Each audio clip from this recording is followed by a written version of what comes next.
Welcome to the Church Sound Podcast, part of the Repurpose Network, where kingdom culture, real life, and technology intersect. I'm your host, Prentice Thompson, and what we do, we talk to real people, pastors, leaders, engineers, tech people, manufacturers, worship leaders, all about church, technology, and provide solutions for a successful Sunday morning service. You ready? It's time to take a ride. Let's go. Yes. Welcome to another edition of the Church Sound Podcast. I always say, you guys always make me feel great when you applaud, even though they're man-made. I made them myself. I have to make myself feel good and how can I say it? Celebrate it. Make myself good and celebrate it. So thank you so much for joining. I always have a special guest.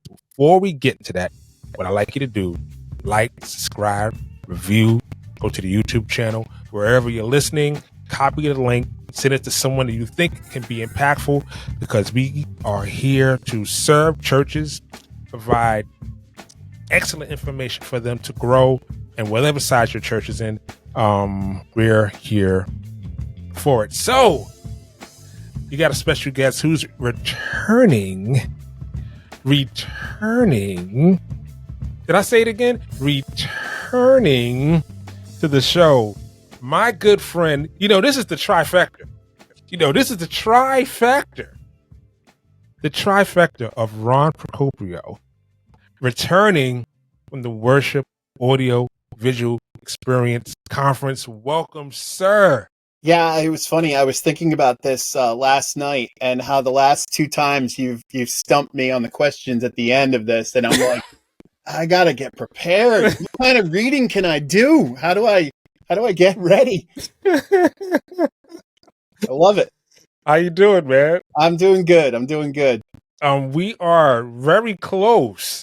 I was home last night, and I was just looking at all the pockets I had lined up, and I'm looking at the calendar, and I was like, wait a minute.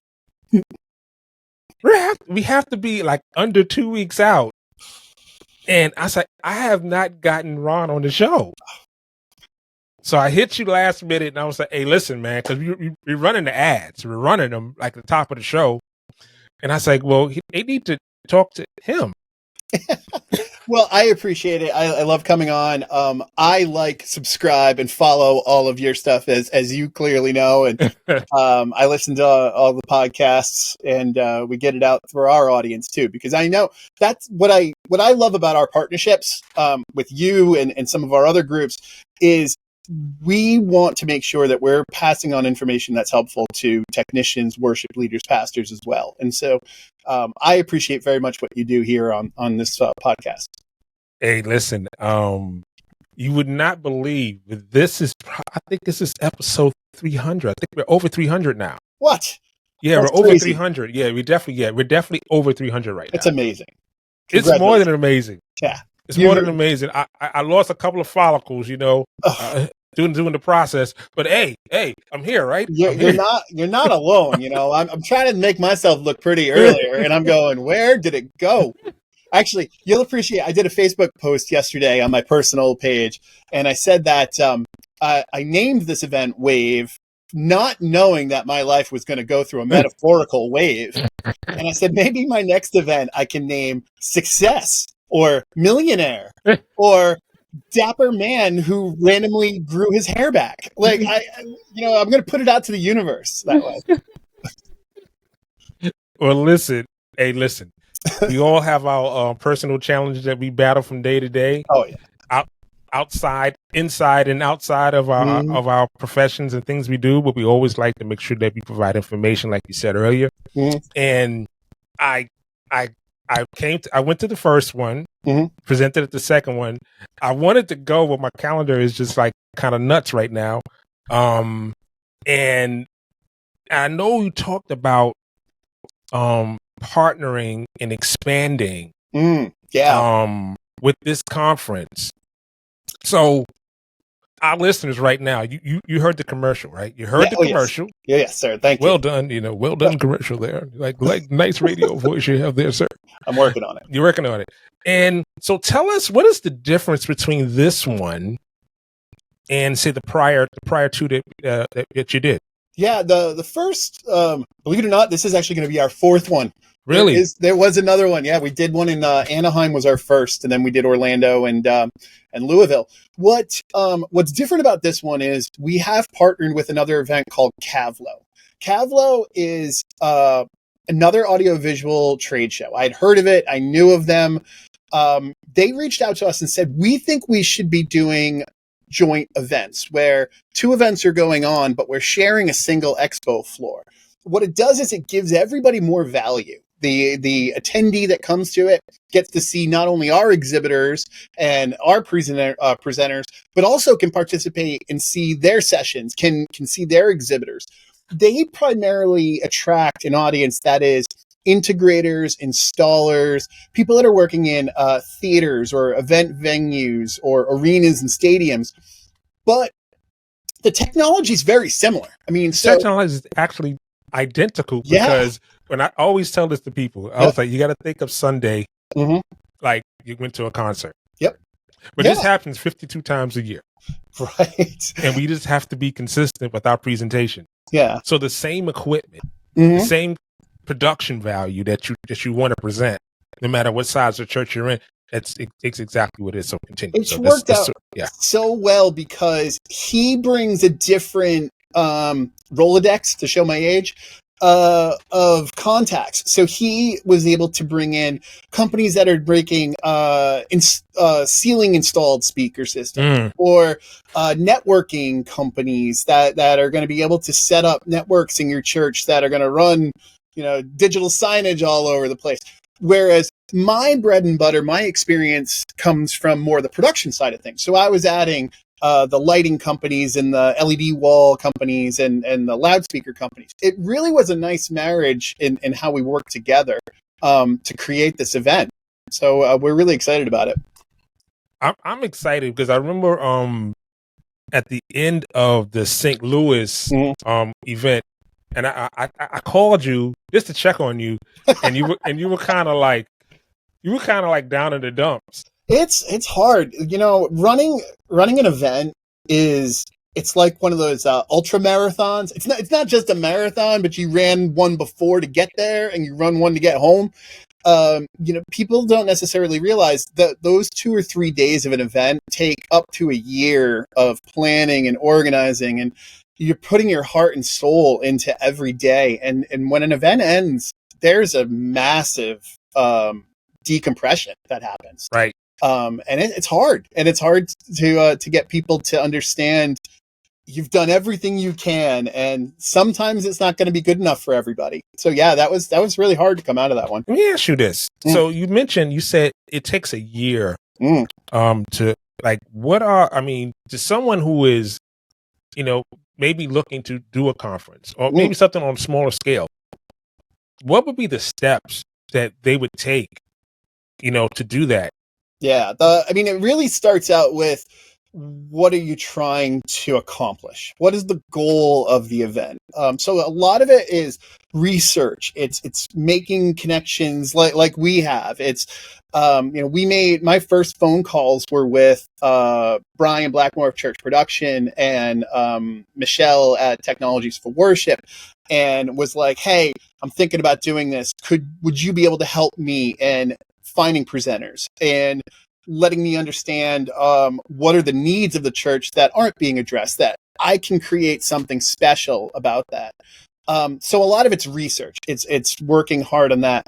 The easy part, the funny thing is when I tell people I'm an event manager, event organizer, everybody thinks it's a wedding planner. I mean, yeah, kind of like that, but and not to belittle wedding planners at all, because that is definitely a hard job.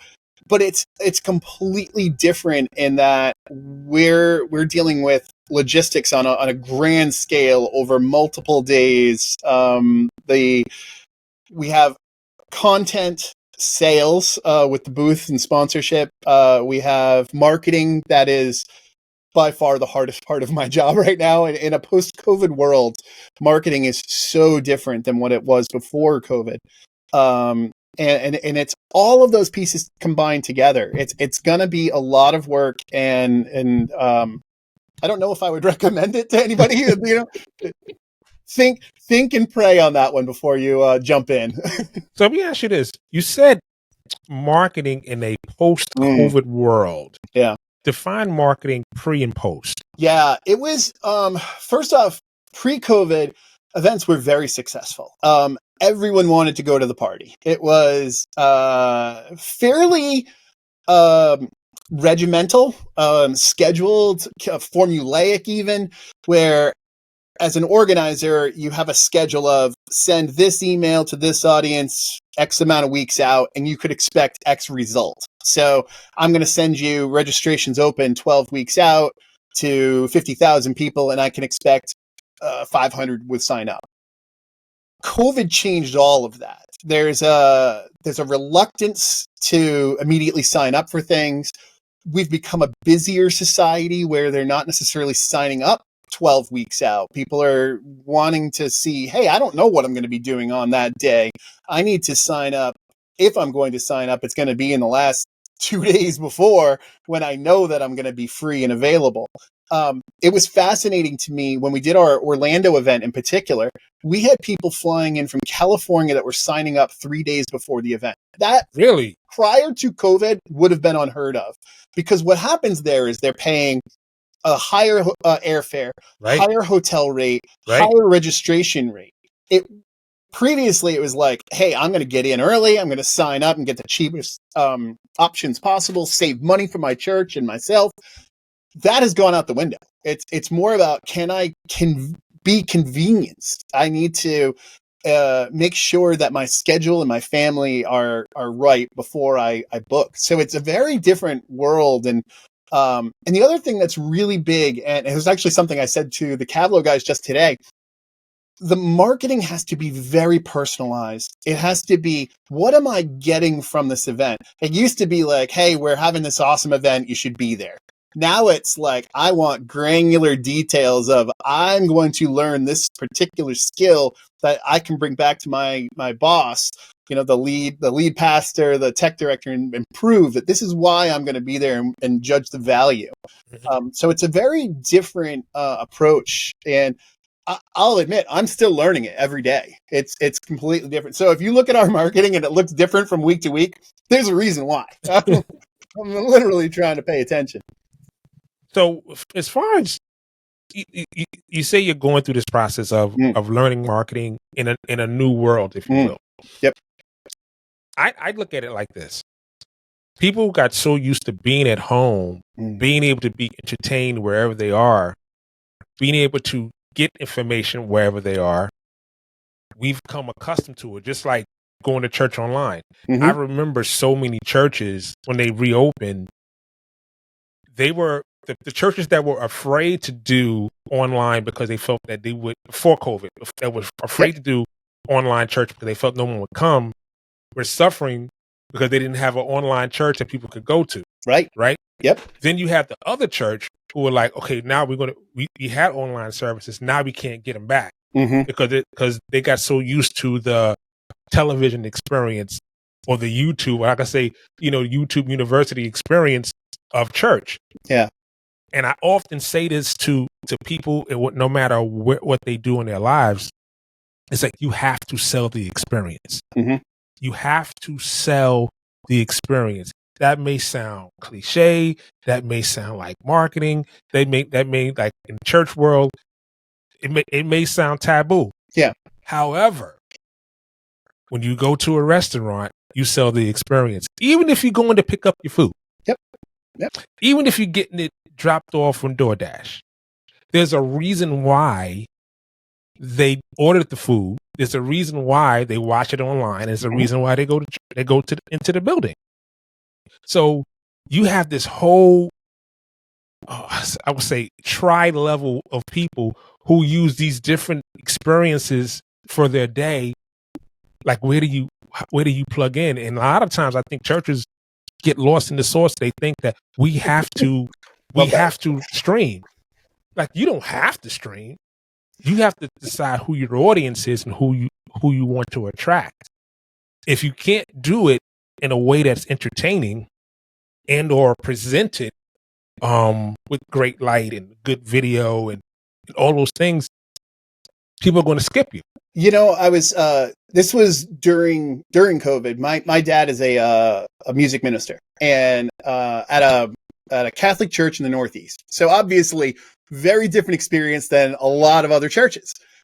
And they are one of those churches you were just describing, right? COVID happens, no one's allowed in the doors of this place. How are we going to continue to engage people? And the first question was, who's got the iPhone? Who could do this? Right. You know, we're going to set it up on a stream. We're going to do this thing.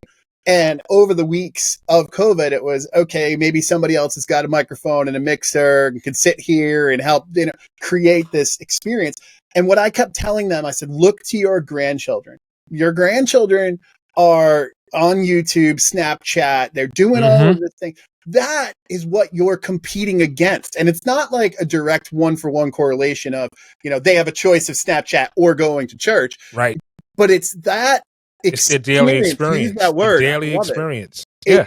How are they going to perceive what you're doing? And if it's just setting it up, a single camera in the back of the church without any sort of engagement that is going to catch my eye and make me feel personally there, then it's going to be a challenge. It's going to be hard. And that's why, Jason Moore of Midnight Oil Productions, he was one of our presenters at the last event. He also is going to be at our next one. He's doing a great session on AI and the church, where to begin.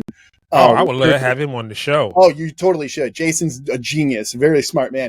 But he did this great session in Louisville. And one of the things that he talked about was the digital audience versus the live audience. And a great tip that he had was for the live churches to have a sign up at the door showing how many people are watching online, how many people watched it last week, how many people donated through the online portals, so that when you're sitting in the church and it looks like, oh man, this is empty, we don't have as many people as we used to, you're letting them know that they're not alone, that there is another 1,000 people, that there is a community that's outside of those seats. So I thought that was a really good idea. It's that hybrid method of how are we satisfying two audiences? Right. Really, really hard. I find that people complicate things. Oh, you know, you've met my wife. I'm kidding. I mean, well, they always complicate things. That's their nature. But anyway, the multiplicity of things. Anyway, stick around for the midnight show. Stick around for the totally different show, guys. Totally different show. So what I find is that I'll talk to churches and they think they can't do XYZ because they don't have XYZ. Yeah. And then I'll go to their church and they'll have equipment, right? And it's like, but you know, they said we can't use this, and I'm like, all right, maybe this JVC camera that you have is 10 years old, but you have a Fuji lens. Yep. That's going to give you the kind of color and detail that you want. What you need is lights. So let's invest in some lights, get some backlighting, let's get some color temperature, and let's work on it, and let's get your audio sounding great. Yeah. We were just, I actually, just before this podcast, got an email from Toby at Church Gear. Church Gear, really cool company. They do a lot of secondhand sales. So they'll take equipment from old churches, refurbish it, turn it around, sell it, right? You got to send these people my way, man. You need my Rolodex. I don't have a Rolodex. I'm from the new generation. It's all on LinkedIn. I got the Snappy Chat and the Facebook and What's really cool is they're going to be doing a session at the next event, Nashville, cinematic filming for live production. And what they're trying to do, what I wanted to do with this session was, how can we teach churches to create a cinematic feel without saying that, hey, they need to go get the newest red camera, that they need to go and get the most expensive gear. And so he emailed me and he's like, hey, we're bringing a bunch of cameras and some switchers. Can we plug into the projector? Because we want to show different techniques and how you can do it on the equipment they already have or the shoestring budget that they have. And I was like, Yes, that is perfect, because the bulk of who we talk to at Wave, and this is true at church production, technology for worship, all of the events and publications. The bulk of the churches are in the small to middle sized churches. The elevations and gateways of the world, crossroads of the world, those churches are much fewer and far Yes. between. We're talking about like 4 or 5% Yes. of the total churches. But a church that has 500 to 800 seats might only have 2 cameras. How can we make a really cool cinematic feel that can be used both in iMag and live stream with limited resources, volunteers who aren't video directors or the production people themselves? Right. And that's what I'm trying to do with this event, is I wanted to educate and help the churches with what I grew up with. Like, my father being a music minister, I was the one that got the phone call, hey, the wireless isn't working. Can you come over and take a look at it? Right. And I'm no electrical engineer, but sure, I'll try it. I'll do my best. Right. But I feel the pain of those churches, and I want to help. And that's what Wave is really all about. So let's go through some of these sessions that you're having. Yeah. Because obviously I looked and I seen I just had David Allen on. Oh yeah. I just had him on talking about Pro Presenter, which I thought was super great. Yeah. And had a great conversation with him. But aside from him, you have some really great and impactful sessions. So let's walk through day one. Oh man. Let's see. Day one, we're kicking it off with Mark McDonald. Mark McDonald is a friend of mine. He is an amazing personality. If you've never seen him speak, it's worth it just to watch him speak. Yes, I've gotten many tips from him. I have his book. Where's it? Hold up. You got it? Be known for something? Hold up. I'm going to, I should send this to him. Oh, yeah. There it is. I have mine. I just told him mine's on my nightstand. I'm actually reading I have my book right here in my studio. I have my copious notes inside. Yeah. He's a brilliant marketer, and he speaks specifically to the church. You mentioned, earlier about marketing in the church and it's how it's taboo, but we have marketing at the church. It's just called communications. That's the communications manager, the person who's sending the newsletter, who's putting the stuff on social media. Doing the bulletin. Yeah, right? Yeah. Or the bulletin. Paper bulletins? That's definitely, bringing back some trauma there. Yeah. But so Mark is going to be doing this great session on how can you set up tools that make decisions easier for your technology.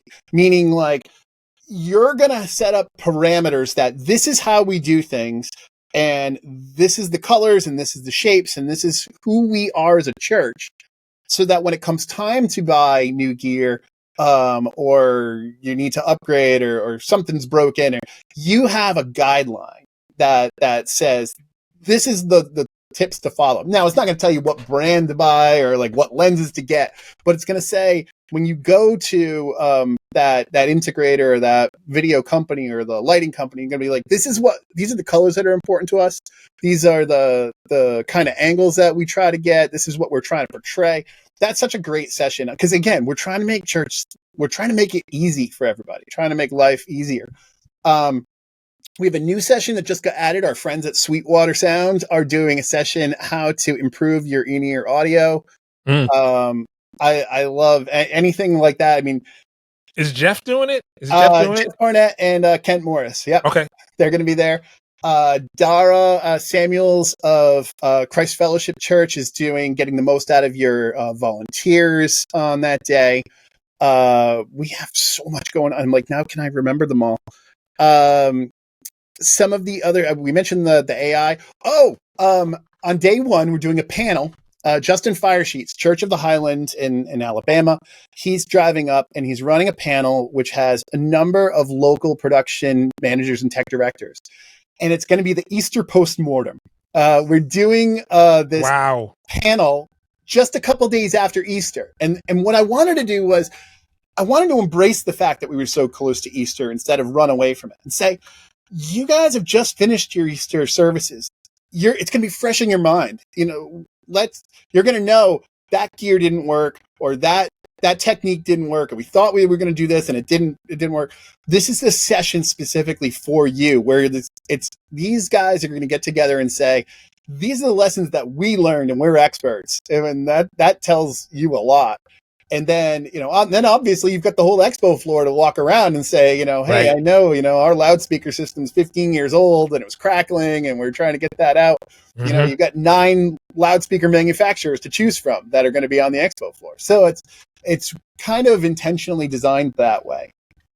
I like the fact that you're mixing up real life scenarios at church, along with production, yep. Right? Production value, yep. And along with how to use what you have. Yeah. That's important because we live in a world I can't say a lot of churches. Some churches, like I said earlier, think that you have to have the new blah, blah, blah. Yeah. It'd be great in a perfect world. In a perfect world, right. And then you have the other church that goes, well, we not change. Yeah. And there are those events for you like that. There is, we joked earlier about NAB and Infocom and LDI, and there's plenty of shows that if you want to see the latest, greatest and get the $150,000 camera, by all means. And some of that will be at our event. There's no denying that you're going to see a Meyer sound system that could be very pricey. But it's also, it's a Cadillac of sound systems. Like, this is what's out there. But the reality is there are a lot of JBL and EV systems that are more mid-range for price that are fantastic for the rooms and do what they need to do. And so I know who our audience is. Our audience is that small to middle-sized church, and we need to cater to them, but at the same time inspire them to go bigger and see that there's an option for them. Right. And that was the main reason why I decided to change the direction of the podcast, because sometimes you can talk over people's heads and they think that because you know the King's Good English and you know what an XLR cable is, and hey, Ethernet, got that? No, that is. He's like, oh, it's not for us. We don't have Ethernet. What's a XLR? RLX cable? RCA? I don't understand. Yeah. They're way too advanced. They're way too advanced. But when you break it down to small couplets, where you realize, like you said earlier, there are more small churches than there are large churches. Mm-hmm. There are more small churches than there are mid-sized churches. Yeah. So who are we serving? Yeah, I used to when I was at USITT for 7 years, the theater industry show, and for me, I would always look at the smaller attendee, the smaller theater, the smaller exhibitor company as my seeds. That's my garden. They're the ones that I wanted to cater to. I had customers, that are ETC Lighting, giant company. They are probably one of the they are one of the standards in conventional lighting fixtures and lighting consoles. They are going to be just fine, those companies. It's the smaller guy that is a mom and pop shop that has a great idea and innovation. They're the ones that need my dedication and my time. And so I look at it the same way with the smaller churches as we're creating conference programs and I'm trying to bring in these exhibitors and sponsors for them. I'm thinking, what do they need that's going to get them through the next 6 months, the next service, the next year? It's not, the big churches, they're going to be just fine. They'll handle it. Right. They'll figure it out. I see on day 2, as I'm on the website now, see on day 2, yes, you have a great session called "What Makes Great iMac." Yeah, that's cool. We're doing that. It's actually inspired by an article that I had read in Church Production magazine. As I was reading it, I'm going, this would translate so well to being in a session room where people can have an engagement and ask questions. So that's what ended up happening was I wrote to him and we connected and I said, like, can we just take this and do that? And yeah, there we go. We've got a session in the program. All right. So to our listeners, how would you define IMAG? Because yeah, we all go to the movie theater. He said we go to the IMAG movie theater. Mm-hmm. Is it the same thing? Is it not the same thing? Yeah, could it be possible? Is it similar? Technically, IMAG in this instance means image magnification. It's how are we taking the camera footage that's coming in and putting it up on screens and utilizing those screens, whether they be LED screens or projection screens, and making something great about it. So I think there's twofold into what makes great IMAG, and obviously they're going to expound upon this. One is the quality good? What are we doing? Is it a strong enough projector? Is the size of the screens large enough? There's calculations for exactly how big your screen should be for the size of your venue. But I also think that this kind of comes into that other later session about cinematic filmmaking is what are you doing with the content that's going to go on that image? IMAG is more than just taking in the video from the lens of the camera. It's also integrating in that pro presenter. It's integrating videos and content that creates a seamless production throughout the entire service. So that's kind of what, IMAG is a blanket term for really how are you going to make those screens really pop and make them effective. And secondly, IMAG, to all of my listeners out there have small churches, mm-hmm. It doesn't have to be like the 90-foot screen that we're talking about. Yep. No, it's using what you have. If you have two projectors, yep. and you have one, LED, maybe you have 3 TVs. Yep. How can you make a bunch that of videos? Yeah. How can you make that succinct with your service? Yep. Color scheme, everything, and at the same time align with your service. Yep. Whether it's the praise and worship choir or the preached or spoken word, how do you make that come alive? Exactly, and we're going to talk about that in the session where it's so much of that is it's skills and learning. It's pre-planning. It's teching the day before. It's making sure that the color temperature is the same on all of the cameras that are coming in, that you've matched everything up. So you're going to have a seamless, nice looking video. And all of a sudden the shirt doesn't go from evergreen to mint on the pastor. You know what I mean? Like, you laugh. I know. But we all know that it happens. Yes. Right? Yes. And that's could be that church that, hey, I've got this JVC over here and I've got a Canon over here and I'm trying to make them both work. It is not. You can. It's not. But there's a lot of work that goes into that. It'll be close. Yeah. And that's what this is all about is how I'm trying to bring in these experts from local churches and churches all over the country. Actually what was cool today, I found we have attendees coming from 15 different states: California, Texas, Florida, Virginia, North Carolina's got a ton, which was a surprise. I was like, I thought as of now, Tennessee's not the number one state for registration, which is like, wow.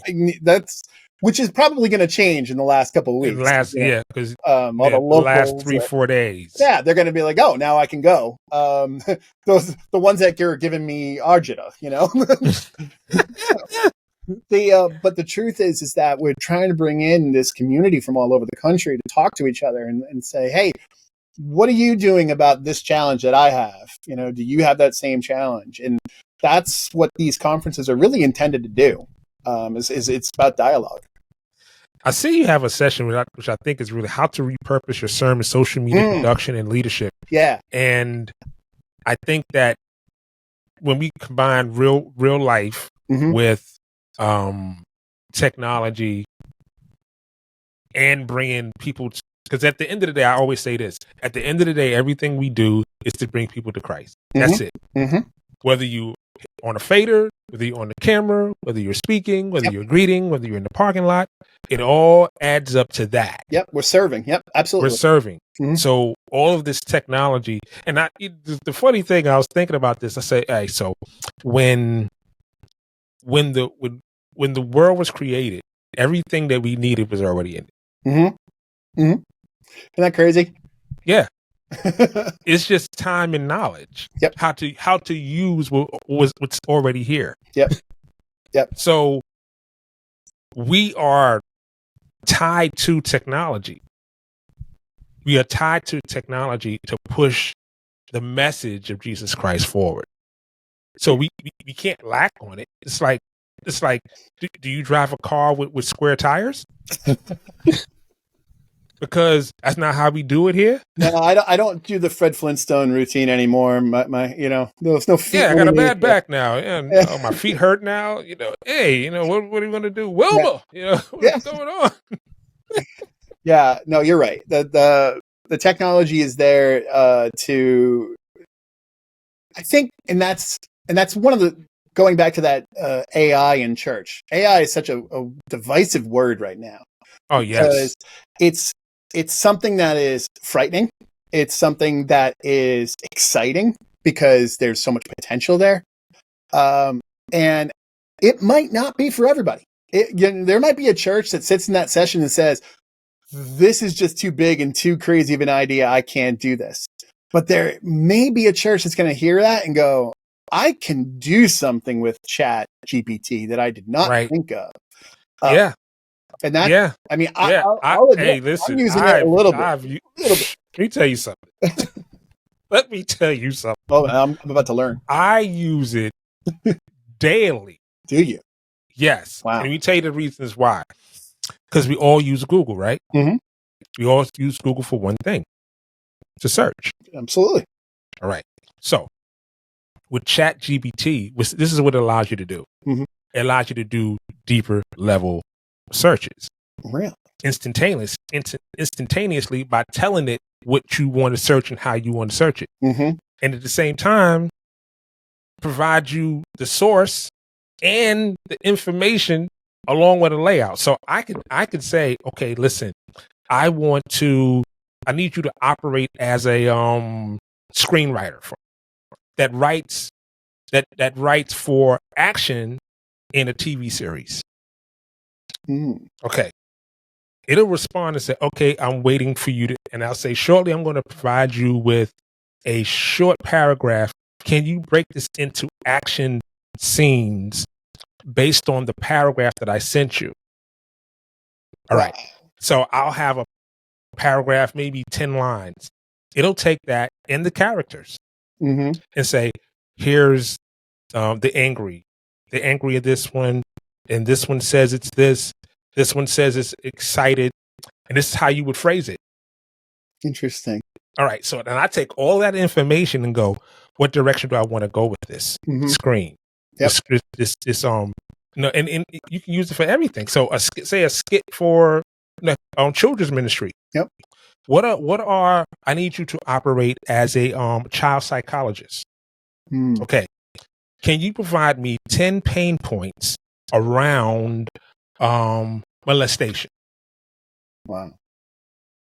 Okay. Can you now provide, with those 10 pain points of molestation, can you provide secondary and third level questions that will be important to a child from 8 to 10, from 12 to 15, from 15 to 18, from 20 to 25? That's insanely specific. So now you take all that information, right? And you go, okay, now how can I use this to minister? Yeah.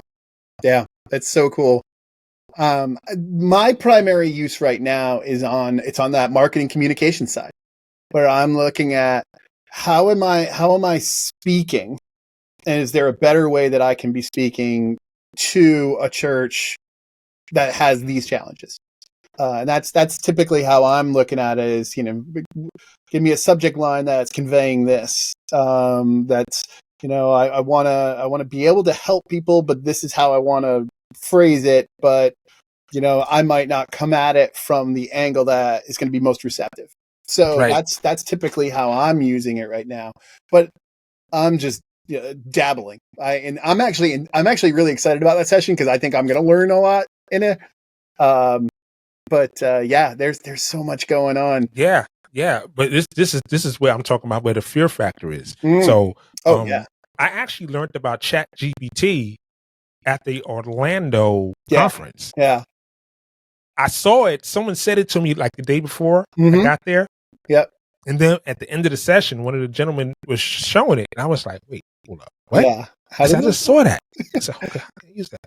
And a friend of mine, a buddy of mine, who's like, the reason why I'm using the screenwriting thing is because I'm a screenwriter as well. So he was telling me, say, said, hey, listen, I rewrote my action scene. Wow. I'm like, what do you mean you rewrote it? He said, I just typed in, I said, I already had it, but I just needed more detail. Yeah. And I'm like, so you mean it gave you the detail? He said, yeah. He said, then, you edit it. You just don't take it. Yeah. Like, take it verbatim. Say, oh, yeah, jumped off the roof. Oh, look, lost an arm. You're like, no, Right. that's not what I meant. No, no. But it all makes sense when you say, okay, it's using tools. Like, Right. I can firmly, I remember when all I had in my tool bag was a flathead screwdriver and a Phillips head screwdriver and a hammer. You know, it's funny. I literally have a flathead screwdriver right here on my desk. But think about it. Yeah. Oh, yeah. Think about it. How many other tools do you have in your bag now? Oh. And you got a chisel, you got this, you got a weed whacker, you got all these things, right? Uh-huh. Because these tools allow you to do more, allow you to expand more. Mm-hmm. It allows you to do more. It allows you to be more detailed. Yeah. It allows you to be more specific.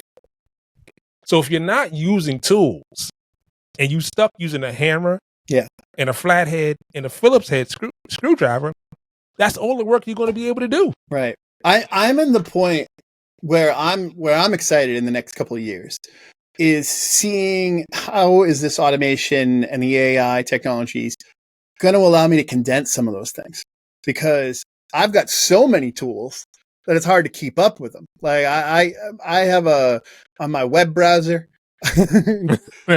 hundreds of favorites, and they're like, this one does this thing and this does this thing, and I use this for this, and I want to see that condensation that I don't need all of that. And I know.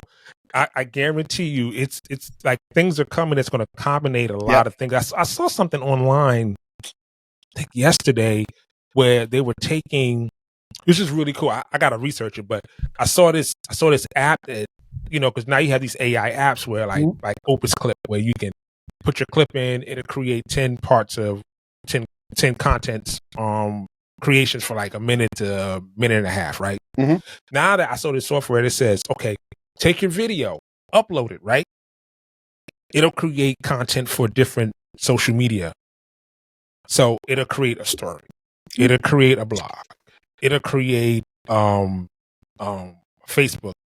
It'll create a story for Instagram. Yep. It'll create a B2B for LinkedIn. Yeah. It'll create, and it'll be 30 of them. And on top of that, the blog. Yeah.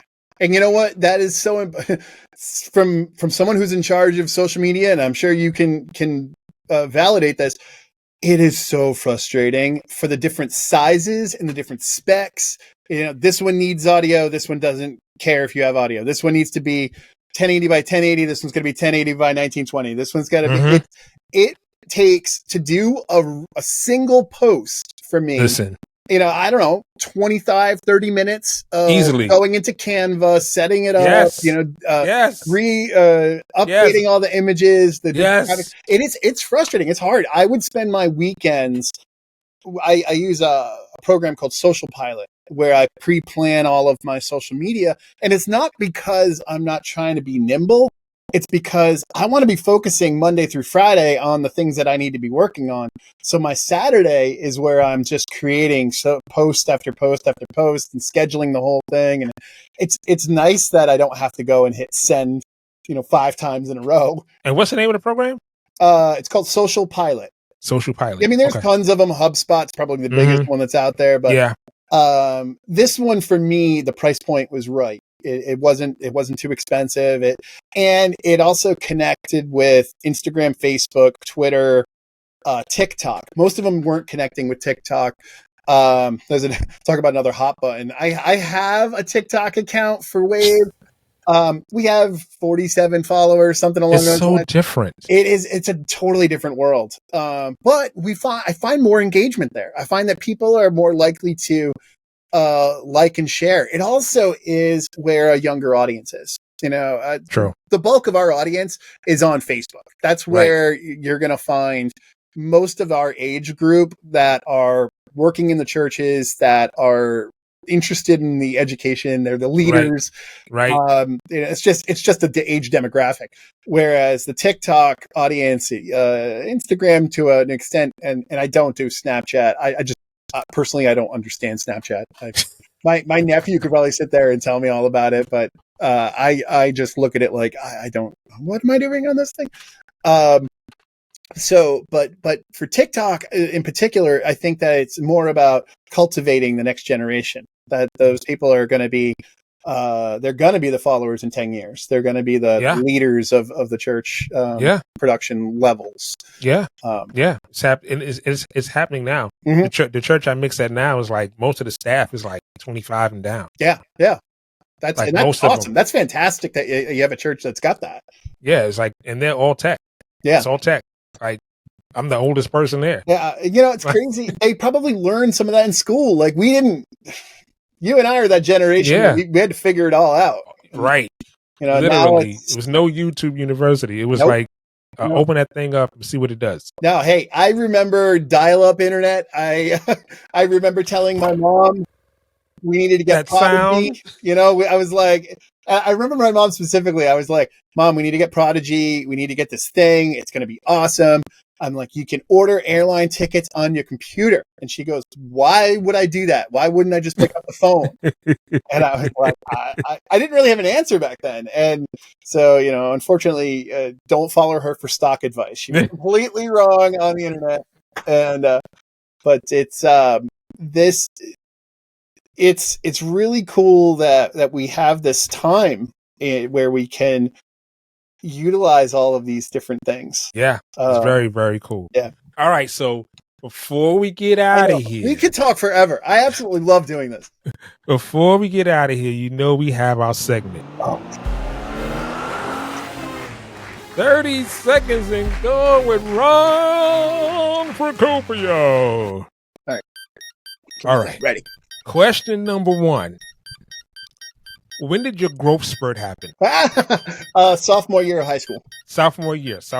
Yeah, okay. I went from like 5'3" to like 6 foot. It was big jump. Same thing happened to me. Yeah. Same year. Yeah. Okay.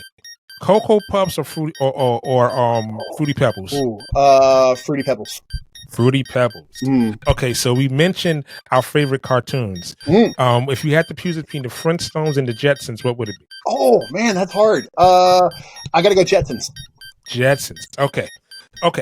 Favorite sneaker, teenage years. Oh, I am guilty of having the Reebok pumps. I had them. Really? I did.